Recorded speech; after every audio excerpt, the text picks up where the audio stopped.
श्री शिवाय नमस्तुभ्यं। दर्शकों, श्री पितृदेवाय नमो नमः। पावन पवित्र पितृपक्ष की सुंदर तिथि बड़े ही प्रेम पूर्वक हम लोग अपने अपने घर पर रहकर पितरों को प्रसन्न करने के लिए सरल से सरल और कठिन से कठिन उपाय कर रहे हैं और प्रयास कर रहे हैं कि हमारे भाग्य में जो भी रोग, संकट, कष्ट, पीड़ा, दुख, दरिद्रता है उससे मुक्ति मिले और पितृदेवताओं के निमित्त जो भी हम कार्य कर रहे हैं उससे हमारे भाग्य की रेखा चमक जाए। परंतु दर्शकों, अगर हमारे जीवन में पितृदोष होते हैं तो बहुत सारी परेशानियां आती हैं, बहुत सारे दिक्कत आते हैं और इस संकट और परेशानियों से हम सबको, आप सबको मुक्ति पाना है। तो आइए जानते हैं इन पितृ दोषों से हम कैसे मुक्ति पाएं। तो दर्शकों, पूर्वजों का बहुत ही महत्व दिया जाता है। उनकी आत्मा की शांति के लिए व्यक्ति श्राद्ध, पिंडदान जैसे अनुष्ठान करता है। हर महीने अमावस्या की तिथि के अलावा यह जो पितृपक्ष का पर्व चल रहा है, जो 15 दिनों पितरों को हम समर्पित कर देते हैं, इस समय पितरों की आत्मा की शांति के लिए और उनका आशीर्वाद पाने के लिए इससे अच्छा कोई समय नहीं है। तो इस श्राद्ध पक्ष में श्राद्ध, तर्पण, पिंडदान, पुण्य आदि करना हम सबके लिए बहुत ही फलदायी होगा। पितरों के नाराज़ होने पर पितृदोष लगता है, यह आप सब तो जानते ही हैं।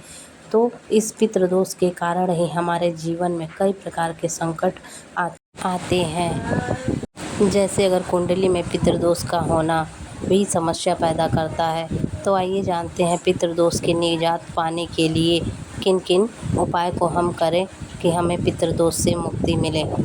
इससे पहले यह जान लेते हैं पितृदोष होने पर हमें क्या क्या संकेत मिलते हैं, हम कैसे समझें कि हमें पितृदोष है।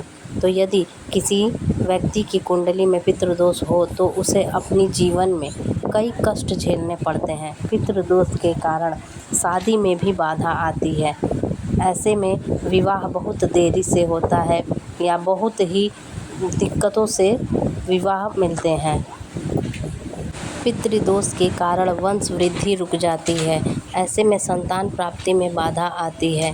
साथ ही संतान राह भटक जाते हैं और गलत काम भी करते हैं। संतान जो होते हैं वो अच्छे राह पे नहीं चलते हैं, वो किसी की बात नहीं मानते। ये सब भी पितृदोष के लक्षण होते हैं। पितृदोष धन की हानि और परिवार की तरक्की में भी रुकावट का एक मुख्य कारण बनता है। कई कोशिश के बाद भी व्यक्ति को सफलता नहीं मिल पाती। पितरों के नाराज होने से व्यक्ति कंगाली की ओर चला जाता है। साथ ही परिवार को अधिक तंगी का सामना करना पड़ता है। पितृदोष के कारण घर में झगड़े होते हैं। यदि बार बार बिना कारण के घर में झगड़े हो रहे हैं तो यह पितरों की नाराज़गी का संकेत होता है। ऐसी स्थिति में कुछ उपाय जरूर करने चाहिए। पितृदोष होने के कारण परिवार के सदस्यों के बीच में तनाव भी रहता है। साथ ही कोई न कोई सदस्य हमेशा बीमार भी रहता है। इतना ही नहीं, पितृदोष होने से जातक के रोजगार में बाधा आती है, कर्ज संकट से घिरा हुआ होता है। अनायास ही छोटी छोटी बातें बहुत बड़ी बन जाती है। छोटी खटपट आम बात है, लेकिन अगर आपके घर में पितृपक्ष से पहले पति पत्नी या परिवार के सदस्यों में वाद विवाद बहुत अधिक बढ़ जाए तो इसे भी एक अशुभ संकेत माना जाता है। घर में क्लेश होना पितृदोष का कारण होता है।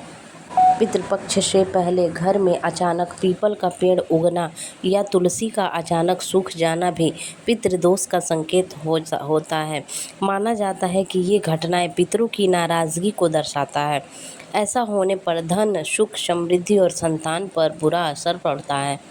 तो दर्शकों, अब इतना सब कुछ तो आप जान ही गए होंगे कि पितृदोष क्या है, तो इसके उपाय भी कर लेने चाहिए। उपाय से सारे पितृदोष समाप्त हो जाते हैं, इसमें कोई घबराने की बात नहीं है। तो दोस्तों, आइए जानते हैं क्या क्या उपाय करें कि हमारे ऊपर से पितृदोष खत्म हो।